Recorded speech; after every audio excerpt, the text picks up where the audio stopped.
शादी हुए 1 हफ्ता हो चुका था। रिश्तेदार व मित्र सभी जा चुके थे। विवाह का काम खत्म होने में महीनों लग जाते हैं, इसलिए घर में एक व्यस्तता का माहौल तो बना ही हुआ था। लेकिन इतनी भी व्यस्तता नहीं थी कि पति पत्नी के बीच जो घट रहा है उससे परिवार के अन्य लोग अनजान रहे। ज्योति के प्रति उमेश का रूखा व उपेक्षित व्यवहार देख सभी अचंभित व दुखी थे। रात को उमेश का ड्राइंग रूम में सोना किसी से छिप न सका था। ज्योति बहुत ही खुशमिजाज किस्म की लड़की थी, इसलिए आते ही ससुराल के हर सदस्य के साथ घुल मिल गई थी। उसके सांवले मुखड़े पर खिली रहने वाली मुस्कान ने सास, ससुर, ननद सबको मोहित कर लिया था। वह उमेश के व्यवहार से स्वयं हैरान और परेशान थी, फिर भी उसके व्यवहार से किसी किस्म की कटुता नहीं झलकती थी। उसकी झील सी गहरी आंखों में बहुत सारे सवाल जरूर झिलमिलाते रहते, पर किसी किस्म की शिकायत नहीं थी उसमें। उमेश उससे क्यों कटा कटा रहता है या उसे अपनी पत्नी का दर्जा क्यों नहीं दे रहा है, वह अगर इसका उत्तर चाहती भी तो वे लोग आखिर जवाब क्या देते। ऐसा नहीं था कि वजह किसी को मालूम नहीं थी। मुझसे कोई भूल हो गई है क्या, मुझे बताइए तो सही, तभी तो मैं आपकी नाराजगी समझ पाऊंगी। नई नई इस घर में आई हूँ, थोड़ा समय दीजिए, आपकी हर उम्मीद पर खरी उतरूंगी। उमेश से किए गए हर सवाल के जवाब में उसे चुप्पी ही सहनी पड़ती। वह भी हर लड़की की तरह अनगिनत सपने लेकर आई थी और पति का प्यार पाने की इच्छा रखती थी। हालांकि माता पिता द्वारा तय किए गए इस विवाह से पहले उन दोनों की मुलाकात ना के बराबर ही हुई थी। हर बार जब भी उसकी बहन ने उनकी मुलाकात करानी चाहिए, उमेश अपनी व्यस्तता जाहिर कर कन्नी काट लेता था। उमेश जैसा स्मार्ट व उच्च पद पर आसीन जीवन साथी पाने की उमंग में ज्योति का ध्यान इस ओर गया ही नहीं था कि उमेश शायद अपने माता पिता के दबाव में आकर ये विवाह कर रहा था। वैसे भी उसे इस बात का भरोसा था कि अगर माता पिता ने रिश्ता तय किया है तो सब ठीक ही होगा। फिर सगाई वाले दिन उसकी बहन ने भी यही कहा था, लगता है जीजाजी भी आपकी ही तरह कम बोलते हैं। सुहाग रात के दिन वह इतनी थक गई थी कि सुबह उमेश को ड्राइंग रूम में सोते देख वह हैरान तो हुई थी, पर किसी तरह के गलत विचारों को उसने अपने मन में आने नहीं दिया था। फिर जब उमेश ने हनीमून पर जाने से मना कर दिया तो भी ज्योति को लगा कि ठीक भी तो है, 2 अजनबियों का साथ जाना कहाँ तक सही होगा। लेकिन धीरे धीरे वह इतना तो जान गई थी कि कुछ बात अवश्य है, जिसकी वजह से उमेश ने एक संवादहीनता की स्थिति कायम की हुई है। ससुराल वालों का साथ और प्यार उसे हिम्मत देता और उसे लगता कि यह स्थिति अपने आप ठीक हो जाएगी। वह हर पल अपनी तरफ से यही कोशिश करती कि उसकी ओर से कोई गलती न हो जाए। उस दिन रविवार था, सब लोग टीवी देख रहे थे। उमेश बालकनी में बैठा था। छुट्टी वाले दिन वह ज्योति से बचने के लिए बालकनी का ही सहारा लेता था। माँ, 1 कप चाय मिलेगी? उमेश की आवाज सुन ज्योति फटाफट चाय बनाने के लिए उठ गई। चाय का कप माँ के हाथ में थमा मूक नजरों से उसने उन्हें देखा। माँ की नजरें झुक गई, वह तुरंत बालकनी की ओर चली गई। तभी ज्योति को ख्याल आया कि उसने बिस्कुट तो रखे ही नहीं। उमेश खाली चाय नहीं पीता था। वह बिस्कुट की प्लेट ले बालकनी की ओर बढ़ी। अपना नाम सुन उसके कदम वहीं ठहर गए। बेटा, आखिर ऐसा कब तक चलेगा? ज्योति का क्या दोष है जो वह सजा भुगत रही है? माँ, मेरे बस में कुछ भी नहीं है, तुम तो सब कुछ जानती हो। मैंने तो तुम्हें मना भी किया था कि मेरी शादी न करो। मैं किसी लड़की की जिंदगी खराब नहीं करना चाहता था, पर तुमने मेरी एक न सुनी। बेटा, तुम्हें नए सिरे से जिंदगी शुरू करने की कोशिश करनी चाहिए। किसी ऐसे इंसान के खातिर अपनी जिंदगी के हर दरवाजे को बंद कर लेना जहाँ से खुशी आती है, कहाँ की अक्लमंदी है। माधुरी ने तुम्हें धोखा दिया, ये क्यों नहीं मान लेते कि वह तुम्हारे लायक थी ही नहीं? आखिर ज्योति में कमी ही क्या है? माँ, इन बातों का कोई फायदा नहीं है। माधुरी की जगह कोई नहीं ले सकता है। ज्योति बहुत अच्छी है, पर क्या वह माधुरी के रूप और सौंदर्य के आगे कहीं टिकती है? क्या वह माधुरी जैसी स्मार्ट है? माँ बोली, आखिर उसके रूप और स्मार्टनेस ने तुझे क्या दिया? सिर्फ धोखा न। उसमें गुण होते तो तेरे प्यार की कद्र करती, तुझे सहारा देती, न कि तेरे से ज्यादा पैसे वाले के पास चली जाती। उस जैसी महत्वाकांक्षी लड़कियां ऑफिस के बंद चैम्बरों में तो अच्छी लगती है, पर घर के आंगन में नहीं। तुम प्यार और विश्वास की नींव ज्योति के साथ ही रख सकते हो। उसे अपनाने की कोशिश तो करके देखो। मुझसे नहीं होगा माँ, कहकर उमेश अंदर कमरे में चला गया। आंसुओं को रोकने की नाकाम कोशिश करते हुए ज्योति एकदम शांत हो गई थी। जब शांता की नजर उस पर पड़ी तो वह घबरा गई। नजरें मिलाने का साहस नहीं हुआ। ज्योति ने उन्हें ऐसे देखा मानो पूछ रही हो कि सब कुछ जानते हुए भी आपने मेरे साथ ये अन्याय क्यों होने दिया? बेटे को सुख देने की चाह में किसी और की बेटी के सपने बदरंग क्यों कर दिए? उसे मोहरा बना अपने बेटे से कह रही है कि हारी हुई बाजी जीत ले। ये मुमकिन है क्या? ज्योति समझ नहीं पा रही थी कि वह क्या करे। चीखने चिल्लाने या किसी को दोषी ठहराने से तो कोई फायदा नहीं था।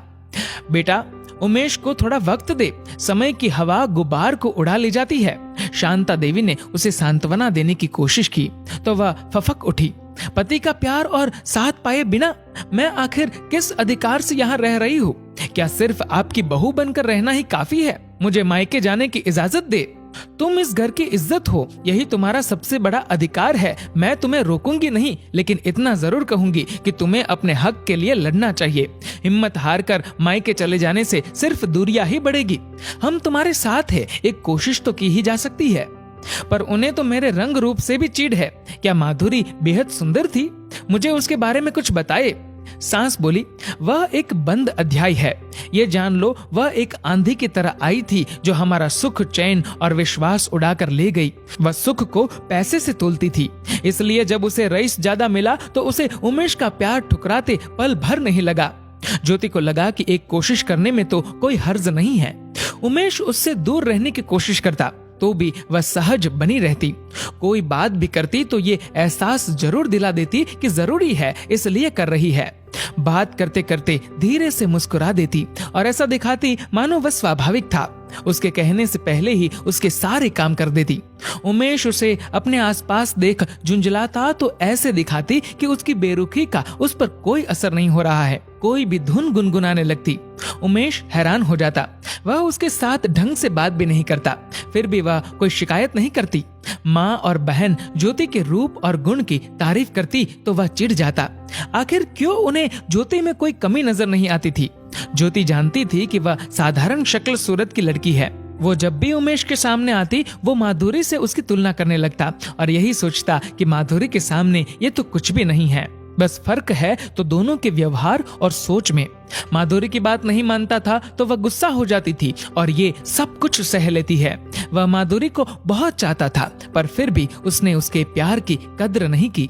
लेकिन ज्योति से विवाह करने के बावजूद न तो वह जुड़ पाया है और न ही ऐसा सोच सकता है कि कभी उसे प्यार कर पाएगा। फिर भी उसकी आंखों में प्यार और विश्वास की एक चमक दिखाई देती है। तुम माधुरी और ज्योति की तुलना करना छोड़ दो। प्यार की बेल इस तरह नहीं सिंची जा सकती। हर बेल का रंग रूप अलग अलग होता है और उसी के अनुसार वह फल फूल देती है। बस कुशल हाथों की छुअन और चाहत की खाद ही उसे संवार सकती है। माँ को जब भी मौका मिलता उमेश को समझाने लगती। सुकून की तलाश और प्रेम की चाहत उमेश के अंदर धीरे धीरे मचलने लगी। वह हमेशा इस बात से डरता था कि कहीं शादी के बाद उसकी पत्नी उसकी उपेक्षा से परेशान न हो जाए, कहीं वो घर की शांति न भंग कर दे। पर ज्योति का धैर्य और घर के बाकी लोगों के प्रति सम्मान व समर्पण उसे कहीं छूने लगा था। वह उसके व्यवहार से उसके प्रति खींचने लगा था। उसके कमरे में आने पर अब वह जल्दी से भाग जाने की आतुरता नहीं दिखाता था। चोरी चोरी उसे देखता। उसका सांवला रूप, बड़ी बड़ी आंखें और निश्चल मुस्कान उसे बांधने लगी थी। वह लाख उससे दूर रहने का दिखावा करता, पर उसका साथ पाने के लिए उसका मन उत्सुक रहने लगा था। हालांकि खुलकर प्यार करने या जताने में वह हिचकिचाहट महसूस करता था। हर बार माधुरी की याद, उसकी बेवफाई उसे ऐसा करने से रोक लेती थी। पर वक्त की हवा के साथ बहते बहते कब ज्योति उसके मन में बस गई, इसका एहसास उसे स्वयं न हो सका। अपने जीवन की गुत्थियां सुलझाने के चक्कर में ज्योति विवाह के बाद एक बार भी मायके नहीं जा पाई थी। बस कुछ देर के लिए पग फेरने गई थी। इधर उसके भाई बहन और माता पिता सब उससे मिलने को बेचैन थे। फोन पर ही उनकी बात होती थी, पर उतना ही तो काफी नहीं था। एक दिन भाई उसे लेने आ पहुंचा। भैया, कम से कम खबर तो करते, यूं इस तरह मैं कैसे जा सकती हूँ? क्या करता, इतना बुलाने पर भी तुम नहीं आई तो माँ ने मुझे भेज दिया। उन्हें तुम्हारी बहुत फिक्र हो रही है। इस बार तो तुम्हें मेरे साथ चलना ही होगा। ज्योति ने बहुत मना किया, पर सास ने इजाजत दे दी। उस समय उमेश घर पर नहीं था और वह उसे बिना कुछ कहे जाना नहीं चाहती थी। इधर वह कुछ दिनों से उमेश में बदलाव महसूस कर रही थी। वह अभी उसके साथ ही रहना चाहती थी। अपने हिस्से का प्यार और अधिकार पाने के लिए वह कुछ भी करने को तैयार थी। यहाँ तक कि मायके वालों का मोह भी बोना हो गया था। भाई की जिद के आगे उसे झुकना ही पड़ा। उमेश को जब ये बात पता चली तो उसने सोचा, चलो चैन से कुछ दिन गुजरेंगे, कमरे से बाहर कहीं और शरण तो नहीं लेनी पड़ेगी। 2 दिन ही बीते थे कि घर के लोग उसको बुलाने की बात करने लगे। उदासी की एक परत हर और बिछ गई थी। घर में सब लोग थे, फिर भी एक का न होना क्या इतना खल सकता है। उमेश भी अपने भीतर एक बदलाव महसूस करने लगा। वह बेशक खामोश रहता था, पर ज्योति उससे बातें करती रहती थी। कमरे और घर में छाई रहने वाली चुप्पी उसे तंग करने लगी। वह खुद हैरान था इस परिवर्तन से। उस दिन सुबह वह जब नाश्ते के लिए टेबल पर बैठा तो अचानक उसके मुंह से निकला, ज्योति, आज कॉफी पीने का मन है। वही नहीं, बाकी लोग भी हैरान रह गए। ये तो विडंबना ही है कि मृग अपने में बसी कस्तूरी को हर जगह ढूंढता रहता है। क्या उमेश के अंदर भी ज्योति कस्तूरी की तरह बस गई थी? वह जब थी तो कद्र नहीं की, अब माँ कुछ कहते कहते चुप हो गई। तो उमेश का मन हुआ कि पूछे कि अब क्या हो गया है, पर हिम्मत न जुटा सका। वह तो लगातार कोशिश करती रही, पर मिला क्या? उपेक्षा और तिरस्कार। प्यार को तो प्यार से ही सुरक्षित रखा जा सकता है। कम बोलने वाले बाबूजी का स्वर भीगा हुआ था। भैया, क्या फायदा आपका इतने पढ़े लिखे होने का? भाभी का मान भी न रख सके। छोटी बहन की बात उसे झकझोर गई। आखिर ये लोग ऐसी बातें क्यों कर रहे हैं? ज्योति कोई हमेशा के लिए थोड़े गई है, वह तो मायके गई है। लेकिन कहीं अनगिनत सवाल और डर उसे कुरेद गए। इन लोगों का इस तरह बोलना, कहीं वह हमेशा के लिए चली तो नहीं गई? नहीं, इस बार नहीं। फिर से उसके प्यार को चोट नहीं लग सकती है। प्यार? वह स्वयं चौंका। हाँ, वह ज्योति से प्यार ही करने लगा था।